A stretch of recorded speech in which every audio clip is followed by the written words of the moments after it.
एक भगवान के भक्त हुए, रोज ठाकुर जी को वस्त्र भेजते थे, बहुत धनवान थे, अच्छे वाले वस्त्र भेजते थे। एक बार जीवन में ऐसा उतार चढ़ाव आया कि उनके जीवन से धन चला गया। अब वस्त्र भेजना था, वस्त्र भेजने के लिए पैसे थे नहीं, तो सामान्य सा वस्त्र भेज दिया। बोले मेरा नियम हो जाएगा पूरा वस्त्र भेजने का।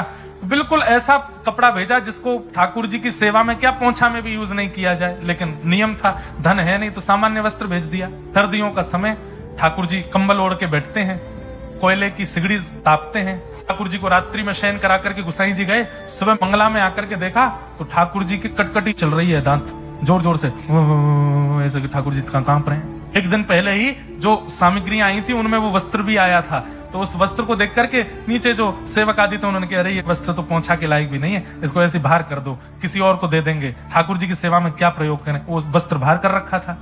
अगले दिन जब मंगला में ठाकुर जी देखा तो ठाकुर जी के दांत बज रहे थे जोर से। गुसाई जी बोले अरे कंबल लाओ, 10-5 कंबल चढ़ा दिए, 2-3 सिगड़ी लगा दो, बार बार हाथ सेक करके ठाकुर जी के हाथों का स्पर्श करें, घी लगावें, इत्र लगावें गरम गरम, ठाकुर जी की सर्दी जावे। ठाकुर जी की सर्दी नहीं गई। इतना करने के बाद भी सर्दी नहीं गई तो गुसाई जी समझ गए, बोलो जरूर किसी भक्त ने मन से कुछ भेजा होगा और वो इनको ओढ़ना होगा, किसी ने उसको नहीं दिया होगा, इसीलिए ये नाटक कर रहे हैं ठंड लगने का। सेवकों को बुलाया, क्यों कल कुछ वस्त्र आए थे क्या? बोले हाँ, कहाँ है?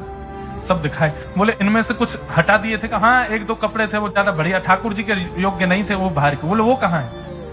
वो तो हमने रसोई घर में रख दिए कि पोंछा मोछा के काम आएंगे। बोले वही लाओ। उन कपड़ों को लाए और जैसे ही वो कपड़ा ला करके ठाकुर जी के चरणों पर रखा, इतने में ठाकुर जी बोले मुंह तो पसीना आ रहे हैं बहुत जोरते, सबरे कंबल हटाओ, इस सगड़ी हटाओ, सामने से गर्मी लग रही है बहुत जोरते।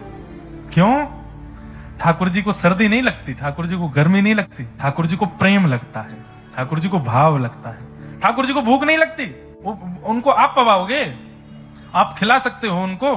नहीं, ठाकुर जी को केवल प्रेम चाहिए, केवल भाव चाहिए। और वो प्रेम भाव कैसे भी हमारे चित्त में निर्मित हो जाए और हम उसको प्रस्तुत कर दें उनके आगे, उसके लिए तो हम कथा सुन रहे हैं।